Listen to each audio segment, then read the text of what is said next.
that there was going to be a test on slide 2. Yeah. So other than the paint scheme, someone tell me the difference between that airplane and the F-24 behind me. Pretty easy. Radial engine, inline engine, but illustrates one of the models differences between the airplanes. So we're going to talk about some of these behind the scene, unheralded workhorses was the phrase I wanted to talk about. Let's get started. Here's what we got planned for you today. We have 3 different speakers, one each for the 3 airplanes that you see around us.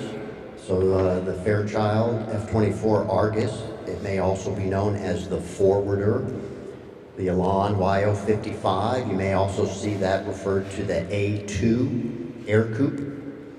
The North American, boy, North American made a lot of good airplanes back in that day. Well, the Navion is one of those as well, the F-17 Navion. And then as we go, for each speaker, we'll have an opportunity to ask those individuals questions.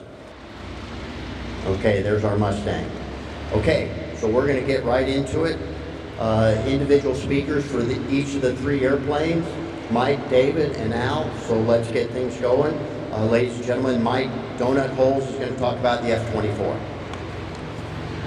Good afternoon, everyone. Mike Holes, the operations officer for the wing here, and one of our 2 pilots that gets the pleasure of flying the Fairchild 24 behind us, and we'll be having a 3rd pilot getting qualified here in the next couple of months. You know, the Fairchild was developed in the early 30s in 1931 as kind of a reliable, robust business and pleasure airplane for the everyman. It was kind of the bonanza of its day. It was adapted from the Model 22, which was a high wing open cockpit airplane, but they wanted to have something that was a bit more enclosed. Initially in 1932 when it came out, it was designed as a 2-seat airplane, and as they put on bigger and bigger engines, they added seats to it. The second model had a 3-seat configuration with a seat in the back that came out in 33, and in 1938, a 4-seat version that you see here is what came out, and that was only afforded with the larger engines. That original picture that you saw for the presentation showed the Warner engine. That's what they initially came out, and the Warner engine was a 7-cylinder radial engine that produced anywhere, depending on the version, anywhere from 125 to 185 horsepower. So again, with 125 horsepower, you didn't have much leeway when it came to putting bodies on the airplane. Later on, they started putting the Ranger engine on it, and that was anywhere from 150 to 200 horsepower, and that's what you see behind me is the Ranger engine, and we have the latest version of it, which is the 200 horsepower version. One of the other advantages of this airplane was they were using what they had during the time. When you come and look at the airplane, you'll see the doors, square doors, roll down windows. The handles on the doors are all, I believe, from Plymouth automobiles. So they just used what they had during that time. Lips talked about a little bit about the names of this aircraft, depending on where the aircraft went. When it was with the Army Air Corps, they called it the UC-61 Forwarder. The RAF had the Argus, same airplane, just what they called it. The Navy even had the GK-1, that was their version. The Coast Guard had the J2K, that was their version, that's what they called the Fairchild. And I believe one of our units on the East Coast in the CAF has a Fairchild marked up in Coast Guard colors. Along with that, we had the last thing I saw was 63 of these aircraft, these Fairchilds, were used by the Civil Air Patrol during World War II from April of 42 to August or September of 43, looking for U-boats and other enemy traffic off the East Coast and the Gulf Coast. And as luck would have it, 2 of our members, Steve and Gary Barber's father, did that mission during World War II. So I'm going to have Steve come on up here to just say a few words on that topic.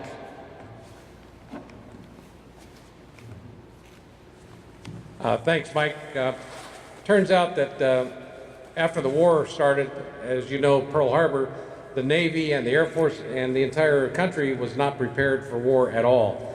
And as German U-boats took up positions off the East Coast in the Gulf and started torpedoing our convoys, they found out they had no way of spotting them. The Navy did not have enough airplanes to fly. The Air Force was busy taking off for Europe and other places, so they activated the Civil Air Patrol, my dad being one of them. He was an active Civil Air Patrol pilot, and as you may or may not know, they looked for downed aircraft. That was their main mission. So they drafted all these guys, put them in active duty. My dad was sent to Pascagoula, Mississippi, armpit of the South, I think. But anyway, it was right on the Gulf Coast. He flew 450 hours of missions over the Gulf. Typically, their mission was 1.5 hours to 3 hours, big triangular pattern. Their job was to spot German submarines. They could see them in the water if the weather was decent, and the Germans would try to surface and charge their batteries running on diesel. If they spotted them, their job was to call the Navy, and the Navy would try to scramble an airplane to sink them. And Mike and I were talking, you notice the bomb on they jury-rigged these bombs. I think they're 100-pound bombs. And the first German submarine captured was due to one of the guys dropping a bomb on the submarine that was surfaced. Of all things, it blew the periscope off. The ship could not submerge, so it was captured. And another one was sunk, according to Mike. Anyway, that's what my dad did for 450 hours. When the Navy finally got up to speed, they disbanded the Civil Air Patrol. My dad, of course, wanted to be a fighter pilot, and they said, "You're too old." He was 34 years old, so he became an armor on P-38s, and that's what he did the rest of the war. All right, thanks, Steve. Yeah, so like I said, about 63 of them were pulled into the Civil Air Patrol role during that time for coastal patrol. And there were many other aircraft. They used Stinchons and Beechcrafts, and many, your father didn't fly Fairchilds in that role. He flew different, whatever was available during the day. Yeah, and you'll see some similarities of this photo to our airplane, and that's by design. Our goal in the restoration of this was to give the aircraft a story, some of that history, and so we painted it similar to the colors that it would have had back in the day. And when you look at the airplane, on the left nose of the aircraft, Charlie Carr painted the squadron symbol from the squadron in Pascagoula, Mississippi, that Steve's father was in. As far as the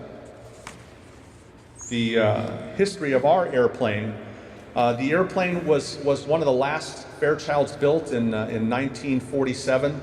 If you look at it online, the very last one was built in 1948, but it was only built from spare parts that were left over from the factory. But as far as a factory airplane, this was built in the last year of those, and it's an R46, which means it has the Ranger, the latest and greatest Ranger engine, and the airplane was delivered to the Argentine Army, and it flew in the Argentine Army for 21 years. And after its time in the Army, it was delivered to an aero club in Argentina, and then eventually found its way to the grass beside a runway. And then a gentleman by the name of Roy Tria in Berkeley found that aircraft and had it delivered to the Bay Area in 2004, and he undertook the restoration initially. And as if any of you have done any type of restoration work and understand, it's a huge undertaking. He did a lot in terms of taking care of the fuselage. The wings were in pretty bad shape, and about 10 years into it, he said, it's too much. So he came to us in 2003 and said, would you be interested in taking over the restoration of the airplane? And of course, we said yes. And we got the airplane in 2004. And it took us until about 2016, so it's now 2 years since this airplane started flying. So it took us a good 12, 13 years to get this airplane back under flying status. So that's kind of what the aircraft looked like in its early stages of our restoration. You can see it's It's a metal cage surrounded by wood stringers that gives it the shape. And then what we skin it with is fabric. And so the aircraft is made of a lot of wooden fabric, and as a matter of fact, the wings are all wood. It's a wood spar and a wood wing. So what we do is then we put the fabric on it, we cut it to fit, we shrink it, then we put the different layers of glues and different paints on it. You can see that's shortly after the engine was mounted on it, getting ready for paint. We decided on our paint color, we painted it. This is the 2015 time frame. And then can't do it on your own. It took an army of folks to get out here, and we just putting the wings on the aircraft in 2015. That was a great time. The aircraft you see some of the numbers in the brochure. The way our aircraft sits here, it's a little over 2,500 pounds of useful weight. That's the most it can carry. There are about a little over 2,200 of these built in different versions over the years, with Rangers and Warner engines. And I'm not even sure how many that are currently flying, but anytime I've been to Oshkosh, there are rows and rows of these airplanes. So there's quite a few of these airplanes out there flying. And this is after we got everything put together. This is what she looks like on the ramp, and you can see the patch there. Some of the other symbology you see on the airplane, this Civil Air Patrol symbol, and I've had this question asked a few times. The current Civil Air Patrol symbol has the red propeller that's in the white triangle. During that time, during World War II, for these guys flying off the East Coast and the Gulf Coast, having that red symbol was almost a target for folks on the ground. So they said just for the role that they did for Coastal Patrol, we'll take that prop out of the Civil Air Patrol symbol. So that's going to be the only type of aircraft that you'll see without a prop in the Civil Air Patrol symbol. Airplane's been flying for a couple of years now. Jason and myself fly the aircraft. Unfortunately, after a couple of months of flying it, the engine that we had went south on us. So the airplane sat again from pretty much all of 2017 until the beginning of 2018, until we got the engine restored and put back in the airplane. And now it's been flying again for almost a year, and it's a great aircraft. We're looking at getting it into the rides program, and eventually what we're also shooting for is getting it to the Civil Air Patrol in its heritage programs. When the Civil Air Patrol goes to different events, having this airplane join it. And as far as how the airplane flies, it's a sweetheart. Once it's up in the air, it's a sweetheart. Many of you that fly airplanes know it can be a little bit tricky to fly these old tail draggers, especially for takeoff and landing. And this one especially, if you bring it in with an extra 5 or 10 miles an hour, it does not want to land. It will tell you. It will just keep on dancing around on the runway. It wants to be on speed and done with flying. So that's really the highlight for me on flying this airplane. You see the PT-19 in the background. It's a sweetheart, just like any of those Fairchild products. It's a great airplane, and we really do enjoy it. And hopefully we get it to a point where we can share it with all of you and get you up in the airplane and fly with us. So that being said, are there any questions for me? I have a question. You said it was an Argentine Army. Yes. And then you talked about it being somewhat not used on a grass strip. Was that still in Argentina? Yes. It was used for probably another 20 years in an aero club. And I'm not sure if that aero club was attached with the military or not. But again, you know, it takes a lot to keep these things up and running, and they finally reached a point where they couldn't keep it running anymore, so it's just kind of pushed off in the weeds, and that's where it was sold off into the restoration market. All right, Lips, it's all yours. Thank you very much, Donette. So next up, ladies and gentlemen, David Petrovich is going to talk about the Elan A2. Hello everybody. So our Elan A2, also known as the YO55. This one, it's adapted from the Urco air coupe. That was the original name back in 1937. It was designed as a two-seat light trainer. They wanted it to be something really affordable, so they're selling them for $2,600 in 1941. That's about $44,000 today. So even by today's standards, it's a really inexpensive aircraft. I mean, if you went to buy an LSA nowadays, it's going to be about $100,000 for something comparably equipped. So it was a great deal even back then. It was designed to be spin resistant. Originally, the air coupe was flown without rudder pedals. There weren't any in the aircraft. Everything was linked together with the ailerons. The idea was it was going to be like driving a car. It was going to be that easy, and anyone could do it. It wouldn't spin, it wouldn't hurt you, and everything was meant for the common man to be able to get into aviation. It went on sale in 1940. They only made 112 before the war started. During the war, they were flown for civilian pilot training, so they'd give a pilot the first few hours of flight time in something like this, or J3 Cub, or whatever they had around, just to make sure that you were going to be a viable candidate to go into the Air Corps. The Civil Air Patrol also did use them for going out and just patrolling. They weren't carrying bombs with it, but they could get a radio in there, so they could go out, find a submarine, and at least radio back. They only had 3 in the Air Force, or the Army Air Corps at the time, one of which was the designation YO55, and that is the one that they used for testing JATO, or Jet Assisted Takeoff, as it's called.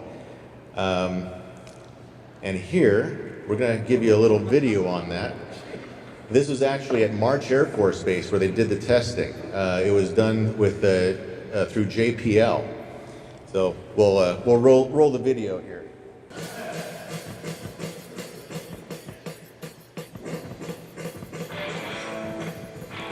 Now, one of these first scenes we're going to show.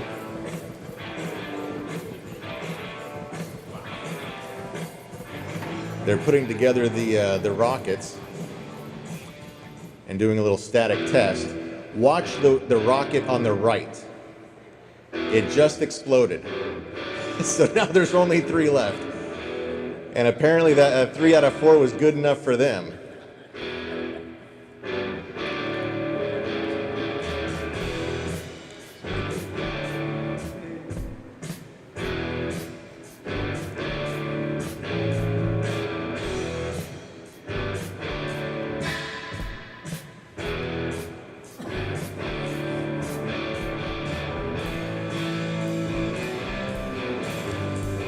Now back then, the standard engine on an air coupe was only 65 horsepower, so they just about needed a rocket to get it going.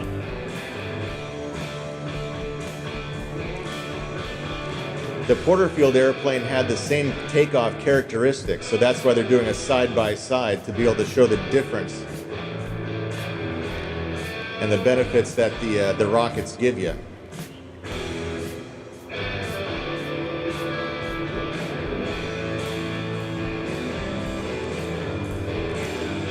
I believe Frank Molina at the time over at JPL was only like 23, 24 years old, something like that. And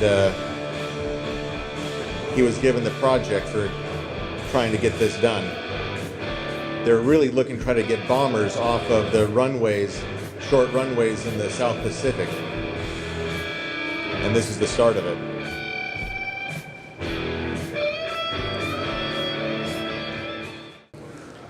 So those were some exciting times.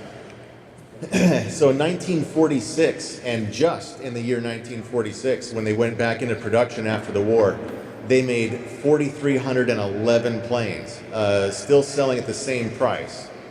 At its peak, they were turning out 34 a day using 3 shifts. So they were aggressively marketing the airplane. They were using things like the Macy's catalog, the men's section of the Macy's catalog. If you walked into Macy's in New York, there was an air coupe on display there. You could buy one right there. In 46, the bubble burst, and they sold the type certificate to Saunders They only made 213 in the next 3 years. They sold that to Univair, then to Forney, and over the years, they only made another 138. This is a really interesting thing. In 1960 to 64, the rights to the Air Coupe, this is where the name change happened. It went from the Coupe to the Air Coupe. It was bought by the Air Coupe division of Air Products Company of the city of Carlsbad, New Mexico. The city thought they were going to start an aviation industry in their town and, you know, really bump up employment, so they went and bought a type certificate and were going to put it into production. That didn't work out too well.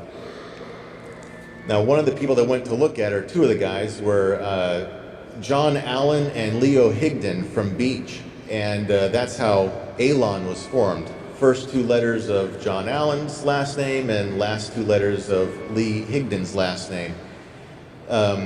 Beach Aircraft was looking to buy a trainer, a design. They went out, evaluated this one. These guys liked it. They were executives from Beechcraft, but Olive Beach wanted to move ahead with the Musketeer instead. So these guys broke off, started their own company, and took over the design. That's when they made some changes. They put in the sliding canopy that you'll see on ours. The other ones had this weird one-piece canopy that slid back and forth. They put a bigger engine in it. We've got a 90 horsepower. And one of the advertisements of the day, because they put in that sliding canopy, they were able to lower the windowsill like 3 or 4 inches so that ladies in skirts could get in and out more easily. So that was a big selling point back then. Also, they put in rudder pedals. So all these Alons, they've all got their rudder pedals. At every air show, first question I'm asked, does it have the rudder pedals? Yes, ours does. They went on until 1967, and then it got bought by, the design was bought by Mooney. And after a couple of years, Mooney put their standard Mooney-looking tail on it. So here's the basic performance of it. The V&E is 144 miles an hour. I've never seen anything close to that. They say it cruises at 114, maybe if you're going downhill with a tailwind. I've only seen about 100 for cruising. It stalls at 40 miles an hour, and it's an odd type of a stall. It's not like you would be used to. It doesn't drop off. It doesn't try to tuck the nose or anything like that. It just kind of starts shaking. So you can pull the yoke all the way back with the throttle out and hit the stop, and at 40 miles an hour, it just shakes and goes down at 250 feet a minute. And then you can put the power all the way in. Keep that yoke all the way back, and at 250 feet per minute, it will go up, shaking the entire time at 40 miles an hour. So it just goes up and down and shakes. The max demonstrated crosswinds 20 knots, and the landing technique for this airplane, because it is from the original design of the Coupe that had no rudder pedals, the main wheels on this, the main landing gear is so stout that you can land it in a crosswind, in a crab, and as soon as the main wheels touch down, the nose wheel just kicks right over to going straight. You don't have to do a thing to it. You don't have to do a slip or try to straighten out. You just plant it, and there it is. It does have pretty good climb performance. It's 650 feet per minute.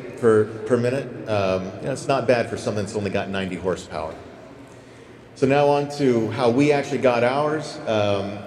It was built in 1966. It was donated to the Santa Monica Museum of Flying through Dr. Randy Sherman, who's a member here. Dr. Sherman came across this plane when he met the owner back in the late 80s. It was bought by his friend David Weininger. He flew it from Cable Airport, just north of Ontario. He liked the book, The Little Prince, so you can't see it too well, but right here on the cowl, he's got the painting from the cover of the book. So one of the things that he had happened to him is he had an engine failure in the late 80s, and he was able to put it onto a street.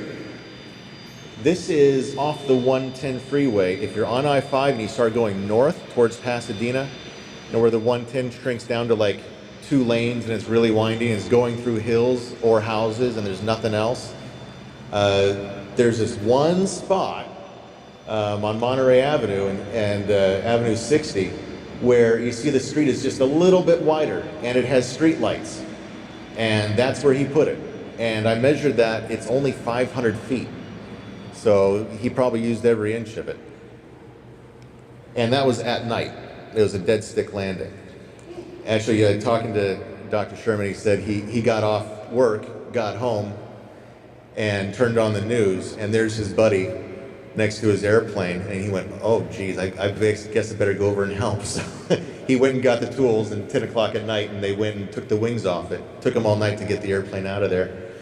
So David took it with him to New Orleans and then on to Santa Fe, and he gave it to Dr. Sherman to operate for the Santa Monica Museum of Flying.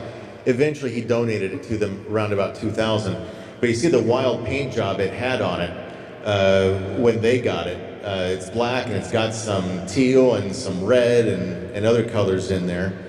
And when we got it, I had to do a little bit of paint work. So as I'm scraping through the white paint, I come across blue, and then I come across this dark blue, black, and then some red. I'm thinking, oh my God, this thing's had 6 paint jobs.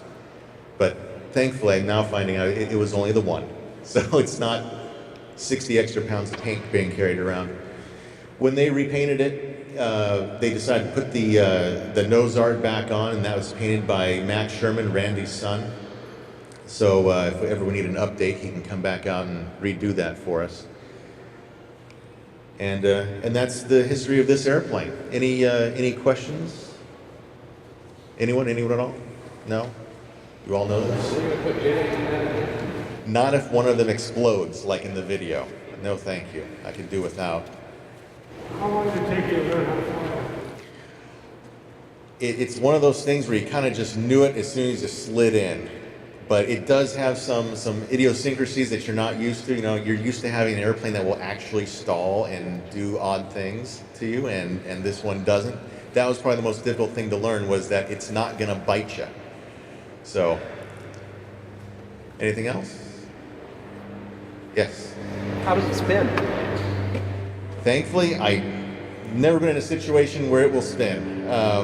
Apparently it can happen, but you'd have to really try to make that happen. There's just not enough throw in the controls to get it to do anything that nasty. Anyone else? All right, turn it back over to you. Thank you, David. Thank you very much. Next up, we're going to go to Al Kepler to talk about the L-17. Al. Okay, that L-17 is in a little better shape than the one we have in the hangar here. But this is an L-17 that we use for parts on the L-17 that we actually fly. It's kind of nice to have spare parts available readily because they do break. But the L-17 was a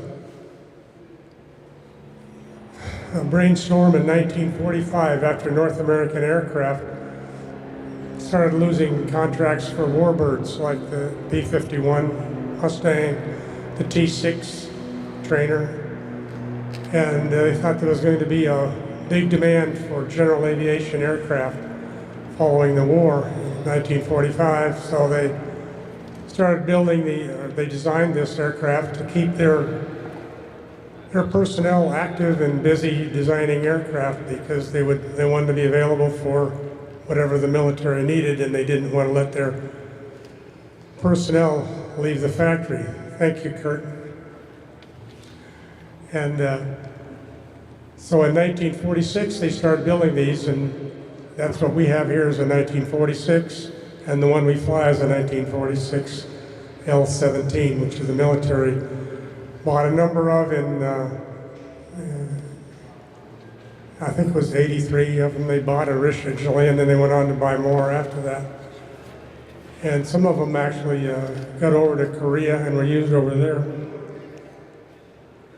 And one of the things that happened in Korea was a general wanted to fly his cargo and himself off of a carrier to a land base in Korea. So there's an example of an Army airplane on a Navy ship. Not a normal thing, but there it is. And I understand that the general actually didn't fly out with it. He changed his mind and took a launch on shore, and then the pilot flew the airplane and met with him on land. Thanks again, Kurt. Yeah, well, I'm very fortunate here. I probably learned more about the Navion in the last hour than I've known, because I've got 3 guys here who own them and fly them, and there's nothing to get you more used to an airplane than owning it and flying it. You soon find out what's good and what's bad, and other than the cost of ownership. This is a picture of one that we're looking at. We're in the process of painting ours, 1946 model, in the other hangar, because we wanted to look somewhat military, because that's kind of what we are. And this is a little bit more like the paint job that we're looking to put on it. More with the silver, we probably won't put the U.S. Air Force on it. Keep the cost down, you know. It's always a cost thing. Everything you do costs money with these things. And the National Guard flew them. These airplanes were manufactured after 1947 into 48. North American realized that the bubble was not there. The bubble was gone. The general aviation wasn't going to be buying a lot of these airplanes. And apparently they were trying to sell them for like $8,000. Well, the little Elon was selling for under $3,000, so people tended to gravitate toward that for obvious reasons. And the other thing I discovered was that they originally spent more building them than they sold them for, but they wanted to keep their personnel busy. So it cost them $12,000 to build it. They sold them for $8,000. Sounds like a loser, but that's the way business goes sometimes.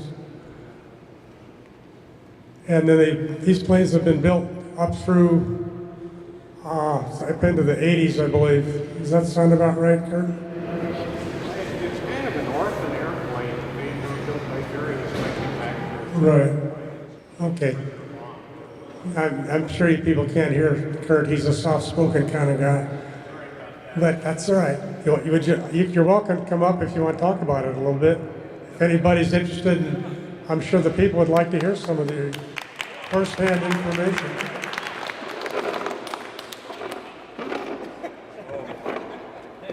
You got me in trouble. I warned you. I bought my Navion in 1995. I figured at my age I could only own one airplane, so I saw an ad saying it was an affordable retractable.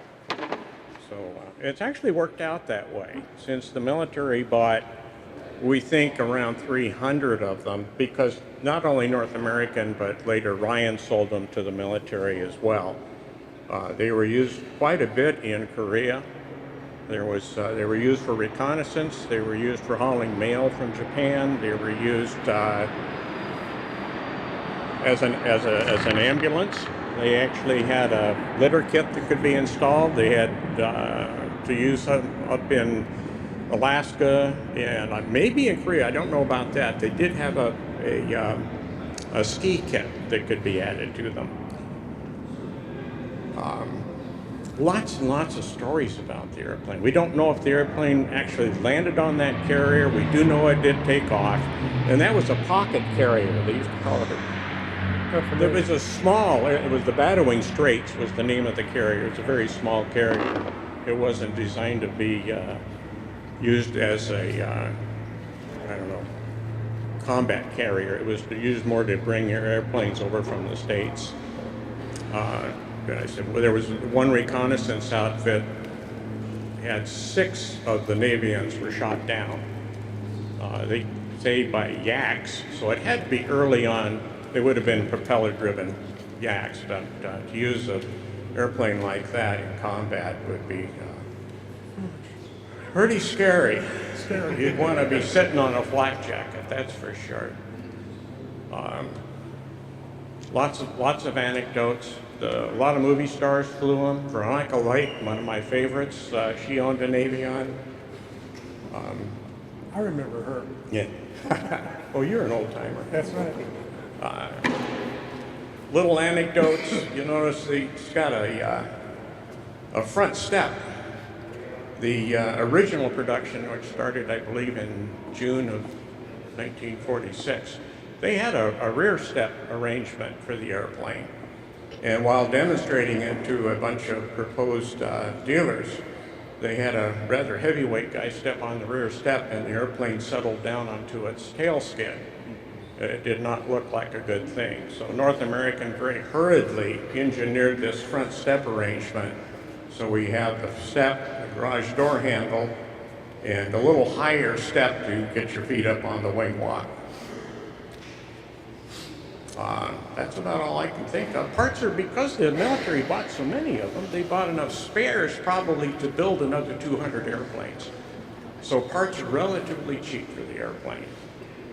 I had a pilot-caused hard landing at Santa Paula a few years back and really screwed up one of my right main gear. Both pieces of the scissors arrangement as well as the extension rod were damaged. Cost me $80.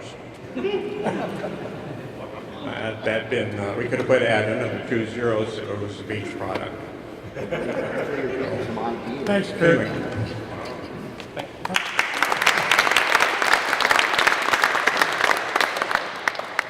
So you can see that there's a lot of history behind that airplane. For us, in February of 1916, one of our personnel said, "Hey, Al, I want you to go over. Somebody has donated an airplane to us, and we'd like you to go get it. It's over at Oxnard Airport." Oh, that's a short flight. I should be able to handle that. So I went over there, and there's the plane was sitting there, and it just got fresh out of annual inspections. It's got to be okay, but you know, in the words of Ronald Reagan, trust but verify. So I went out and did a careful run up on it and checked all the systems, make sure everything was working. The only one I obviously couldn't test was the landing gear because didn't want to be down on the ground without landing gear. So I called the tower and took off, and I circled the airport over at Oxnard until I got up to about 6,000 feet. So no matter what happened, I could get to Camarillo. Even if I had to glide over here, I could make it. And I flew over here, uneventful, and I enjoyed flying in circles anyway. That's what I do. And came over here and landed the airplane. So that was in February of 2016. So we've had it for just about 3 years. And I've accumulated probably a whole 5 hours of time in the airplane. I'm not exactly an old timer like Kurt. But it's a good airplane to fly. It's got good landing characteristics, a lot of flaps, and all you have to do is be careful. Any questions for them?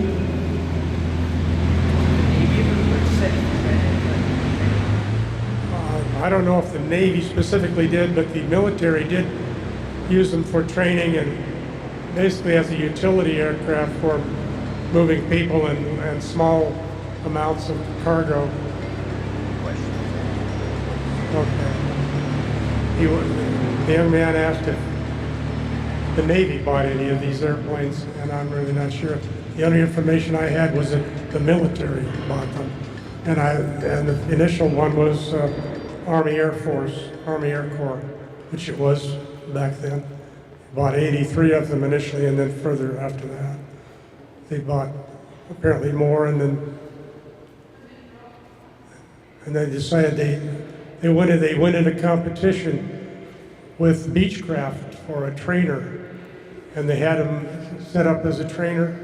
And Beechcraft, maybe you're familiar with the T-34 Mentor, which you can see in the other.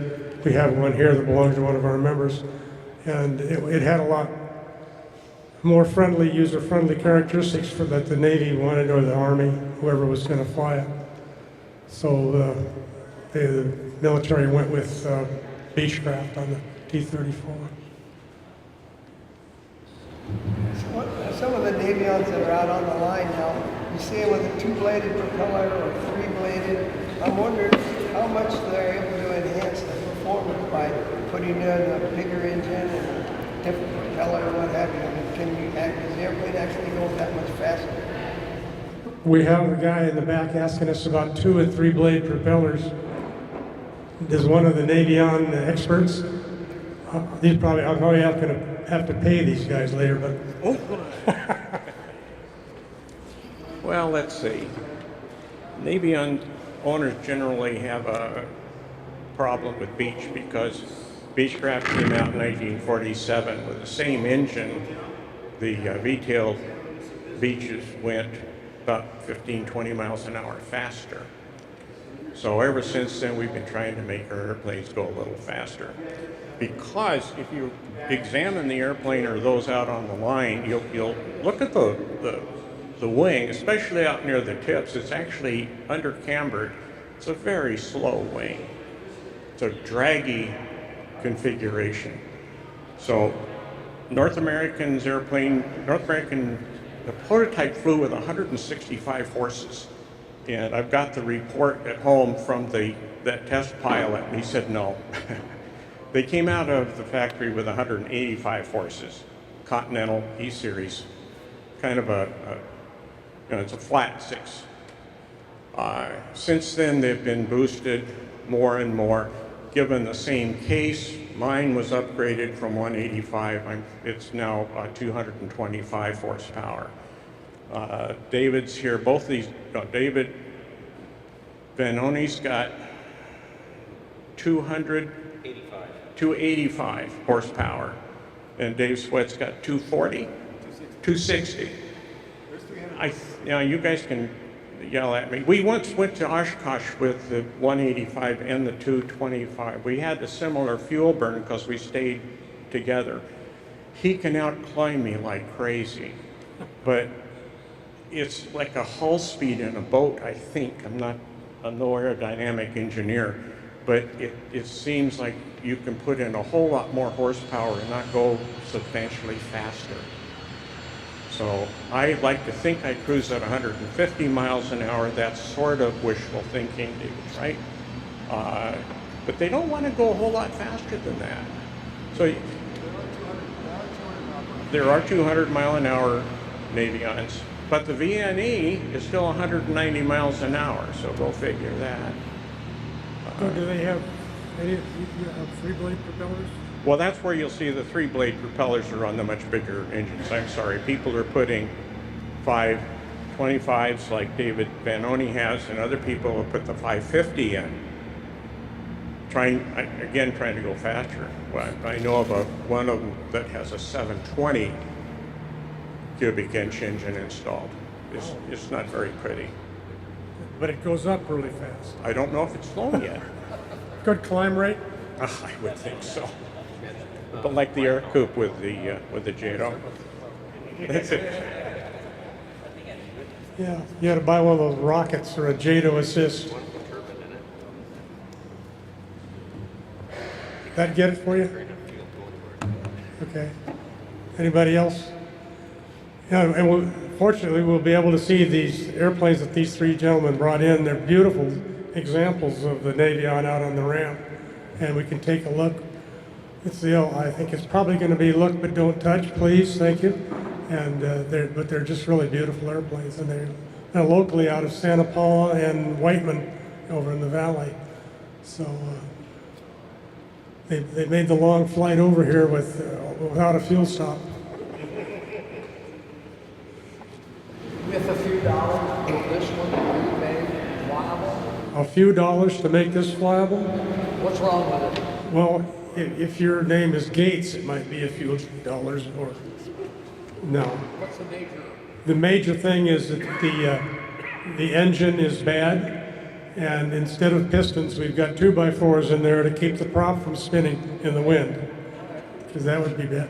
And we have taken a number of parts off this for the one that we fly to upgrade and repair the one that we do fly.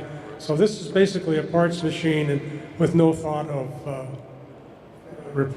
flying it or upgrading it. Anybody else have anything to add or question? No.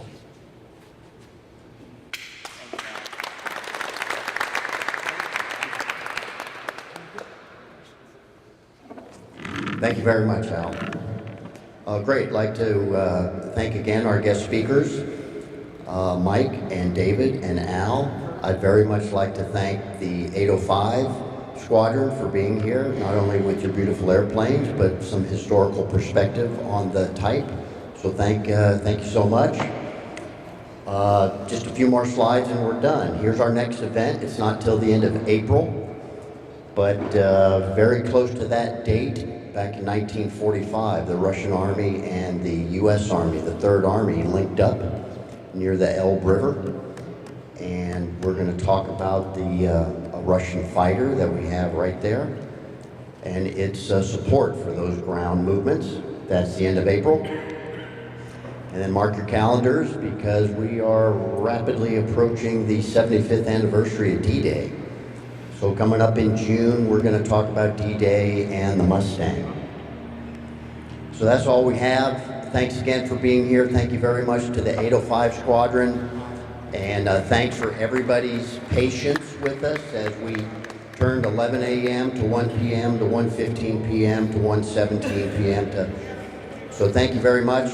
Remember, give us about 5 minutes, and if you want to come see the airplanes, please do. Thank you very much.